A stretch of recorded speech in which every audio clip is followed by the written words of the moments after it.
नमस्कार प्रिय विद्यार्थियों, संस्कार कोचिंग सेंटर के YouTube चैनल संस्कार स्टडी में आपका स्वागत है। भी हमारा जिस चीज का इंतजार था वो इंतजार है जो समाप्त हुआ और CET का जो नोटिफिकेशन है वो जारी हो गया है और जल्द ही इसके फॉर्म अभी भरने स्टार्ट हो रहे हैं और वो जो तारीख है वो आ गई है। तो जल्द ही इसका एग्जाम जो होने वाला है, तो नोटिफिकेशन का इंतजार ही था और आपका जो इंतजार है वो समाप्त हुआ। तो हम बात कर रहे हैं सीईटी के नोटिफिकेशन की, पूरी डिटेल से हम बात करेंगे। इसमें क्या क्या शामिल है, क्या क्या शामिल नहीं है, कौन कौन से इसमें जो फार्म भर सकते हैं और कौन कौन से हैं जो यहाँ पर भी जिनकी आयु भी किन किन की आयु 18 वर्ष हो चुकी है और कब तक 18 वर्ष पूरी हो जानी चाहिए, आज की डेट तक या फिर आगे के जो तारीख है उस तक। तो पहली तो बात ये भी लगभग इसमें बीए फाइनल ईयर के जो स्टूडेंट हैं वो भी इसमें फार्म भर सकते हैं, ये भी बेस्ट बात है इसकी। तो पहले चलते हैं अपने सीईटी के जो नोटिफिकेशन पर।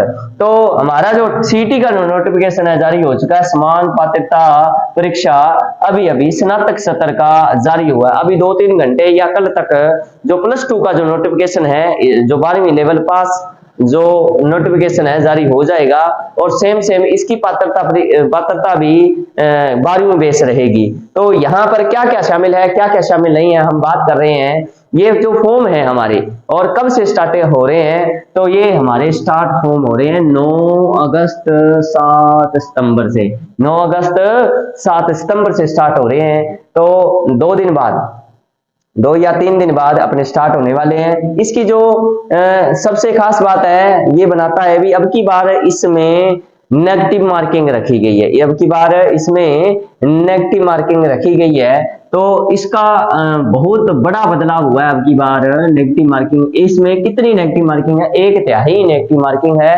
और 3 प्रश्न गलत होने पर हमारा जो सही प्रश्न जो था वो उसको गलत उसे गलत मान लिया जाएगा। तो ध्यान, वो हमारा नंबर कट जाएगा, मार्क्स कट जाएगा, तो क्वेश्चन कट जाएगा और मार्क्स का काउंटिंग कम। तो कौन कौन से इसमें जो क्वालिफाई होने वाले हैं, तो इसमें जो कम से कम जो पात्रता परीक्षा है, तो यहाँ पर पात्रता परीक्षा है वो 40% जो जनरल ओबीसी के लिए जो रखी गई है भी पात्र माने जाएंगे। तो ध्यान रखिए SC ST के लिए 35%, मतलब ये आपका जो एग्जाम होने वाला है ये कितने मार्क्स का होने वाला है, तो हमारा यहाँ पर 150 क्वेश्चन यहाँ पर 300 मार्क्स के होने वाले हैं, 300 मार्क्स के होने वाले हैं। तो इस पे विशेष चर्चा है और इसकी बात करें तो अब की बार यहाँ पर नॉर्मलाइजेशन भी होने वाला है, अब की बार यहाँ पर नॉर्मलाइजेशन भी होने वाला है। तो 25 सितंबर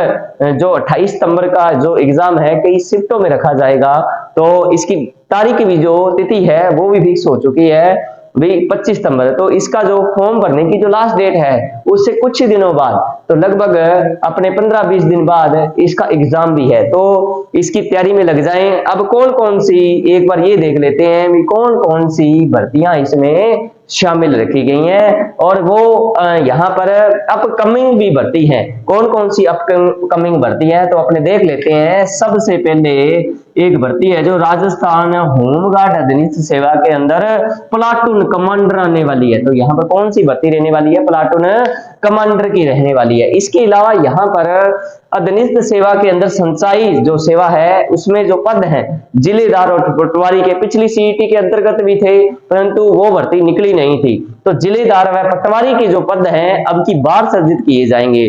तो फाइनल ईयर वाले या फिर जिनकी उम्र 17.5 साल हो चुकी है वो भी इसमें फॉर्म लगा सकते हैं और जिनकी उम्र ध्यान से 1 जनवरी 2025 तक 18 वर्ष पूरी हो चुकी हो वो इसमें फॉर्म लगा सकते हैं। तो ध्यान रखिए फाइनल ईयर वाले इसमें फॉर्म भर सकते हैं।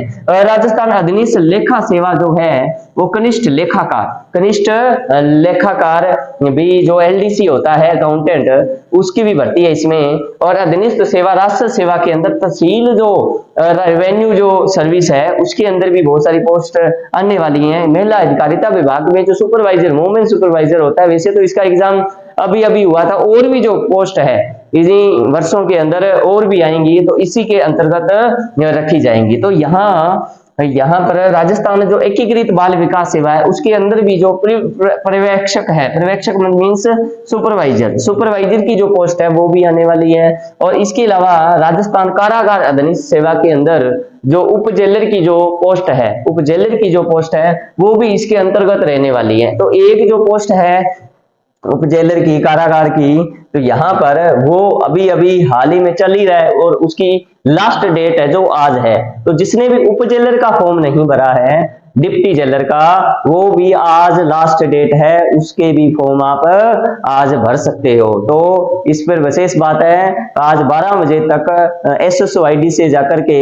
आप वो फॉर्म भी आप लगा सकते हो। तो आज इसकी जो बिना CET है, जो बिना CET फाइनल ईयर वाले भी उसमें अप्लाइंग करके फॉर्म लगा सकते हैं। बहुत अच्छा सिलेबस भी है उसका, और परंतु ध्यान रखना वो नॉन CET है, फाइनल ईयर वाले भी उसमें फॉर्म लगा सकते हैं। ये उप जेलर है, उप जेलर की जो अभी अभी पोस्ट आज ही उसकी लास्ट डेट है, आज उसकी लास्ट डेट है, अभी लास्ट डेट है, अंतिम दिनांक भी, अंतिम दिनांक।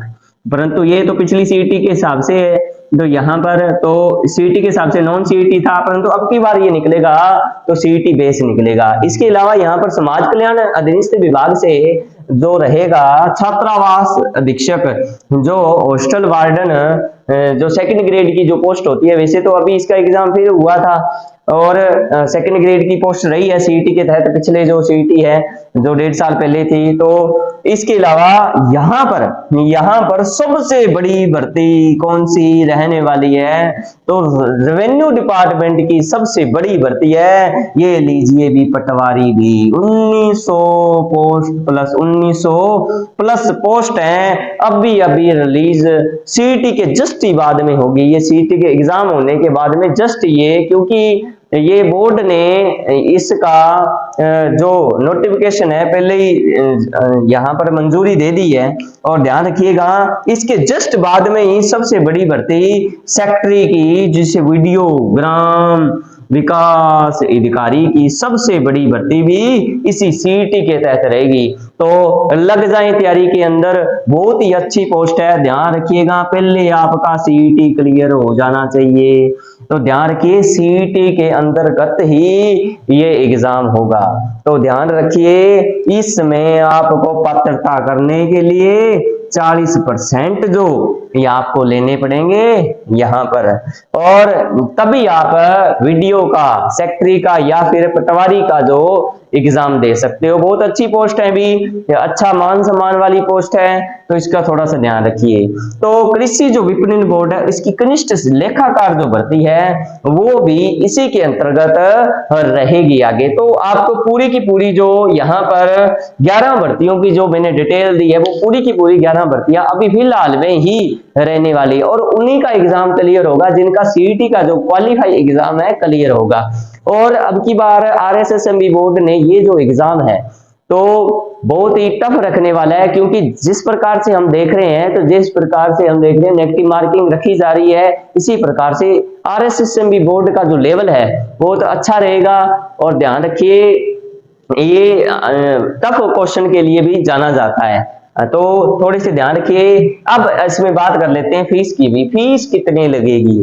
तो याद रखिए यहाँ पर जो फीस रखी गई है 500 के करीब रखी गई है, और जो यहाँ पर SC ST के लिए यहाँ पर 250 अपने 400 के करीब जो है, तो यहाँ पर फीस रहने वाली है। और जिनका OTR 1 टाइम रजिस्ट्रेशन हुआ है, एक बार ये OTR क्या होता है, एक बार जिसका OTR मतलब 1 टाइम रजिस्ट्रेशन हो जाए उसके बाद में ये एक बार ही लगेगी। अगली मान लो आप ग्रेजुएशन का CET का फॉर्म भरवाया, तो +2 वाले भी भरवा सकते हैं इसमें। +2 वाला भी मान लो अभी जस्ट आएगा, कल से ही हो सकता है नोटिफिकेशन मिले आपको, तो यहाँ पर वो फॉर्म आपके लिए बिल्कुल फ्री हो जाएगा। तो ये फ्री फॉर्म लगेगा आपका, तो ध्यान रखिए एक बार ही फीस कटेगी, उसके बाद में पटवारी, ये जितने की जितनी पोस्टें हैं आपकी जो फीस है निःशुल्क रहेगी। सबसे बड़ी ये फायदा है राजस्थान में, तो थोड़ा सा ध्यान रखिए। तो आप एक बार इसको फॉर्म को जरूर लगाइएगा, और यहाँ पर बहुत अच्छे से तैयारी तैयारी कीजिएगा। इसके अलावा मैं बात कर लेता हूं, मैं थोड़ा फोकस कर रहा था अभी अपने स्मार्ट स्टडी से, ये जो अपना जो 40% क्राइटेरिया था इसको कैसे पास किया जाए। इसको जो हमने 300 में से हमें प्राप्त करने 120, तो 120 और SC ST को 105 मार्क्स प्राप्त करने हैं। तो थोड़ा सा ध्यान रखिएगा, इसको कैसे पास किया जा सकता है। 105 मार्क्स कैसे प्राप्त, मतलब आपको 60 क्वेश्चन सही हो जाने चाहिए। मतलब 105 के बात नहीं कर रहा मैं, एक बार टारगेट लेकर के आपके 60 प्रश्न ही बोलूंगा, क्योंकि आपका जो कुछ क्वेश्चन नेगेटिव भी तो होंगे।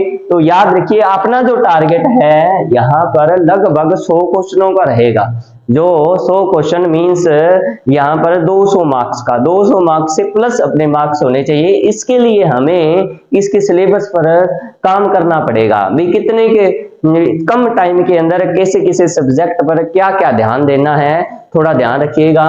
इसके बहुत जल्द इस स्मार्ट स्टडी के द्वारा आपको YouTube पर इसकी क्लासेस हैं जो जरूर मिलेंगी। इसके अलावा जो हमने पहले तो जो राजस्थान का CET का जो सिलेबस है, पहले तो ये बात बता दूं, ये +2 का सिलेबस लेवल का जो CET है और ग्रेजुएशन लेवल का CET है। इसमें एक और 2 सब्जेक्ट का फर्क है, कौन सा, इकोनॉमिक्स और एक भारत की इकोनॉमिक्स और भारत का जो इतिहास है, और कोई फर्क नहीं है, सेम टू सेम ही सिलेबस है इसका, एक ही तैयारी के अंदर ये पूरा हो जाता है। तो हम बात कर लेते हैं इसके सिलेबस की। इसमें पूरे के पूरे जो 10 सिलेबस 10 जो सब्जेक्ट हैं इसको कैसे क्लियर करना है तो मैं आपको बताऊंगा अभी कैसे भी। पहली तो बात ये है भी, यहाँ से लगभग इसका जो 50% का जो एरिया है जो सब्जेक्ट रहेगा राजस्थान ले लेता है।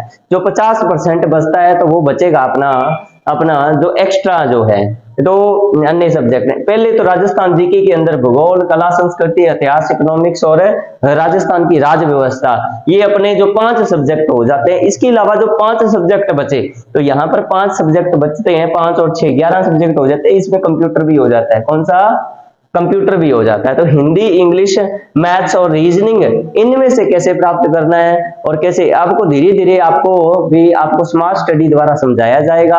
MCQ क्वेश्चन रखे जाएंगे, इसको कैसे क्लियर करना है। हमारी जो रीजनिंग की क्लास अपने YouTube पर रह रही है, अभी स्टार्ट की है, रीजनिंग का तीसरा टॉपिक हो चुका है, इसको आप क्लियर करें, शुरुआत से देखें। अब धीरे धीरे आपका जैसा रिस्पॉन्स मिलेगा अपने लिए वैसे ही अपने क्लासेस लेके आएंगे। आपको कमेंट में यहाँ पर लिखना है आपको भी कैसी वीडियो चाहिए आपको। इसी प्रकार से अगर मैं बात करूं यहाँ भूगोल की भी क्लास हमने स्टार्ट कर दी है। धीरे धीरे हम मैथ्स की क्लास भी लेके आएंगे, धीरे धीरे अपने हिंदी, इंग्लिश और इसके अलावा और भी यहाँ पर साइंस सब्जेक्ट भी हो जाता है, यहाँ पर साइंस की भी क्लास हम धीरे धीरे लेके आएंगे। तो इस पे हम हमारा जो पूरा जो स्टाफ है इस पे काम कर रहा है और धीरे धीरे हम सब कुछ अपने जो ऑफलाइन क्लासेस है उसमें भी हम वर्क करवा रहे हैं, रोजाना टेस्ट ले रहे हैं। तो धीरे धीरे जो टेस्ट का जो शेड्यूल है वो भी हमारा रहेगा। तो ध्यान रखिए हमारी जो ऑफलाइन हमारे नजदीक के जो रामसिंहपुर एरिया के जो स्टूडेंट हैं वो यहाँ आ सकते हैं, जिला अनूपगढ़। तो यहाँ पर भी पूर्णतः प्रतिदिन यहाँ टेस्ट का जो सिस्टम रहता है पूरा 1 टाइम एक सप्ताह के अंदर हमारे 4 सब्जेक्ट का जो टेस्ट रहता है रेगुलर हम करने वाले हैं। अभी जैसे इंडिया लेवल की जो पूरी की पूरी तैयारी SSC GD की, रेलवे, उसका अलग से बैच लगाया जा रहा है। इसके अलावा हमारी जो CET का अलग से जोरदार बैच जो हमने एक बार तो यहाँ पर हाफ सिलेबस कर दिया है और जो सेकंड जो बैच है हम जल्द ही अब लेके आने वाले हैं। तो ध्यान रखिए हमें पूरे का पूरा जो सिस्टम है हमारा YouTube पर भी रहेगा। तो आज के लिए इतना ही और मिलते हैं अगली वीडियो के अंदर।